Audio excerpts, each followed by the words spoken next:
When talking about Volume 9 of So I'm a Spider, So What, I want to make one note on Volume 8, which of course is to do with Mr. Oni, as White likes to call him. And of course I mentioned how I couldn't remember exactly if he was in the previous volumes, and that's mainly because I'm really bad with names when it comes to characters, unless there's like a nickname that kind of sticks with me, like for example Vampy or White or the Demon Lord. Simple names that I can kind of remember. Sometimes my memory is really foggy and bad when it comes to really specific names, so I generally forget those, and I kind of start to think, is it them or is it not them? And I was pretty confident that it was the character in the previous volumes that, of course, did the attack, but I wasn't 100% sure, so thank you to the person in the comment section that pointed it out. But I just wanted to make a note that sometimes my memory when it comes to names can be a little bit foggy, which is why I give nicknames to characters. But also, my visual memory is a lot better. I mean, I remember things based on visual, not so much names. It's just how my memory works. It's really bizarre.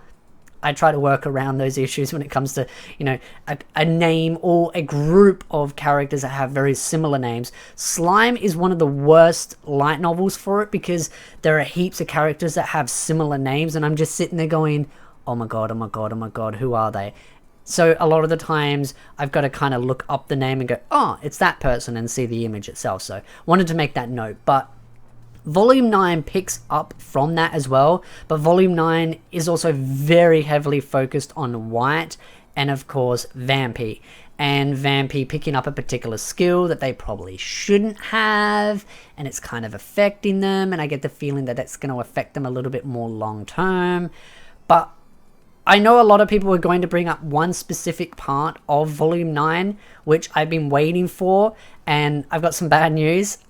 I already knew the secret in Volume 9, the big revelation about White and who White really was.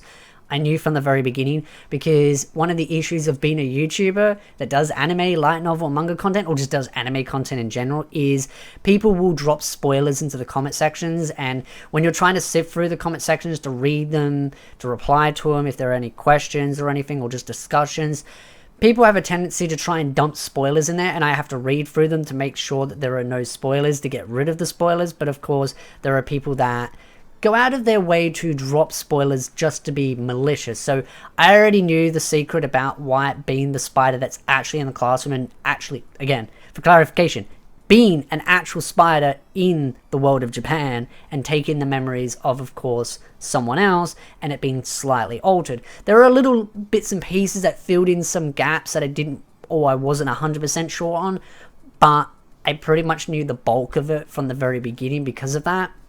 It's really annoying. I've tried to pretend I didn't know about it, so whenever I try to make videos, I try to skirt around it, which is annoying because then people go, oh, well, actually, you're wrong about that. And I'm like, okay, I get it. For example, with Slime and Spider, I would say they were both similar in that they were reincarnated as a different creature. And of course, I had a couple of people trying to be, smarty pantsers and going, well, actually, you're wrong on that. And I'm like, I know, but I'm trying to not spoil it. That was one of the reasons why in my video I was trying to play dumb. But at the same time, for like right up to the end of Volume 9, you don't know that technically White was a spider in the previous life.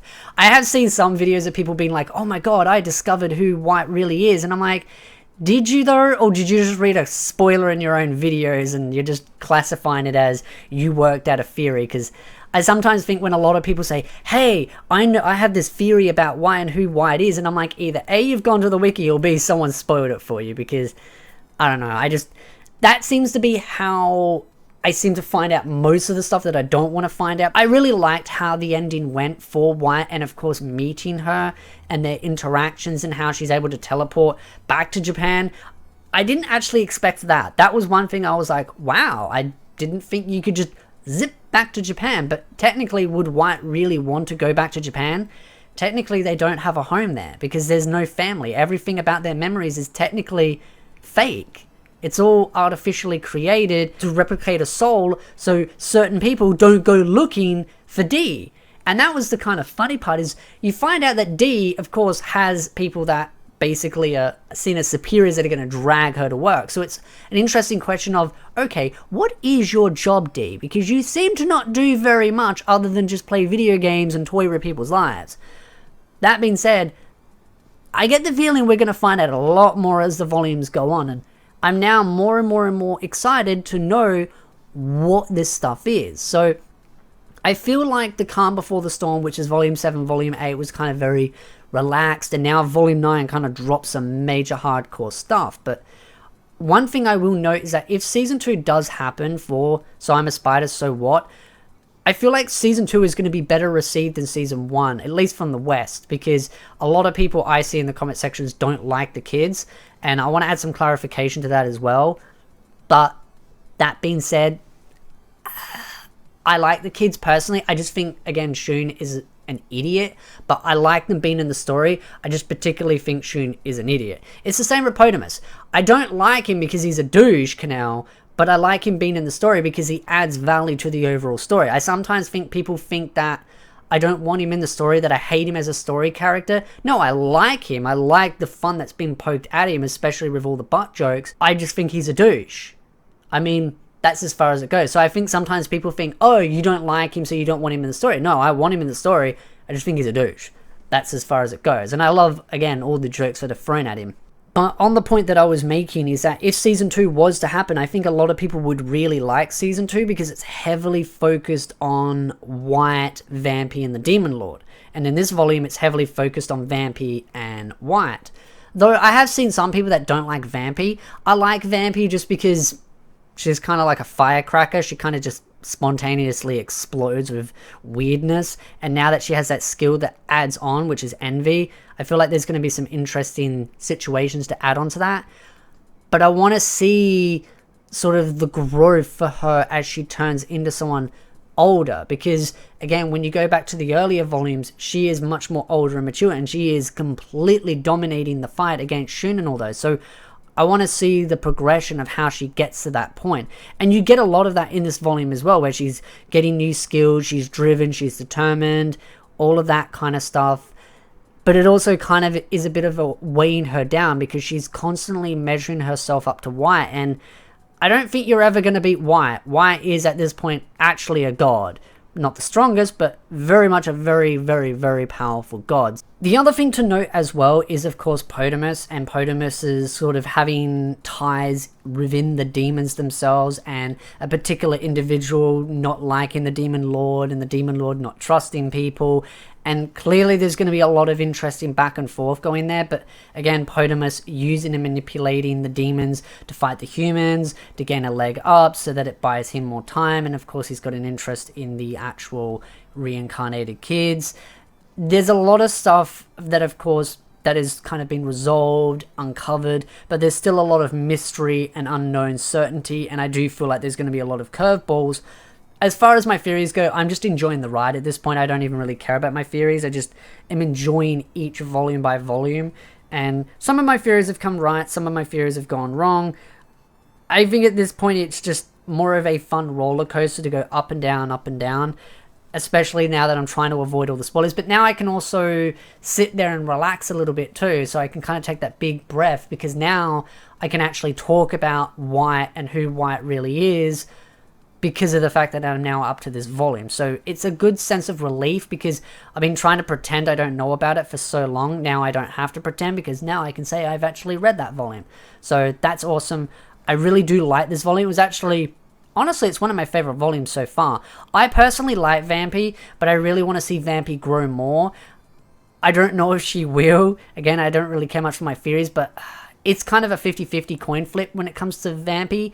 I do have a feeling her envy skill is going to bite her on the tush, but I really want her to mature and grow. But also her obsession with an individual and her romantic feelings is definitely going to be something that I feel like is going to be interesting to see how that changes, because I feel like it's going to be one-sided, and I feel like he's just going to see it as like serving her and being there for her, and she's just going to be like actually wanting something more romantic. But at the same time, it's, I don't know if she really does feel anything towards him. It was more just possessive, because I definitely think she is quite possessive. So I'm extremely excited for Volume 10. I'm looking forward to it. I do know there is a sort of almost like a filler volume coming up where there's like a bunch of little mini side stories that kind of just fill in gaps. I know that's coming up soon as well, but I'm almost up to date on the English legal release for the light novels. I'd love to know your thoughts in the comment section down below. There is so much fun and interesting stuff in this volume, especially with the Demon Lord itself. I kind of want to talk about the Demon Lord in a separate video because I just think she is just a bag of so much enjoyment. She is just fascinating. She's definitely changed a lot from what she used to be to what she is now, but I still think there's sort of a core aspect of her. It's like kind of, she's just a lot more chill about things. When it comes to White though, I just think the best part of this volume was that White gained her powers back from being drunk.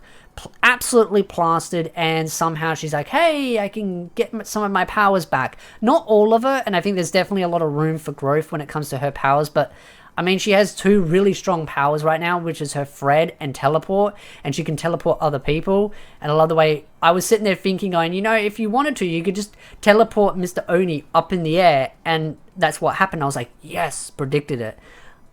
I really loved where the volumes are going. I'd love to know your thoughts in the comment section down below, but if you like this video, hit the like button, subscribe for more anime content, and I will see you, beautiful nerds, in the next video.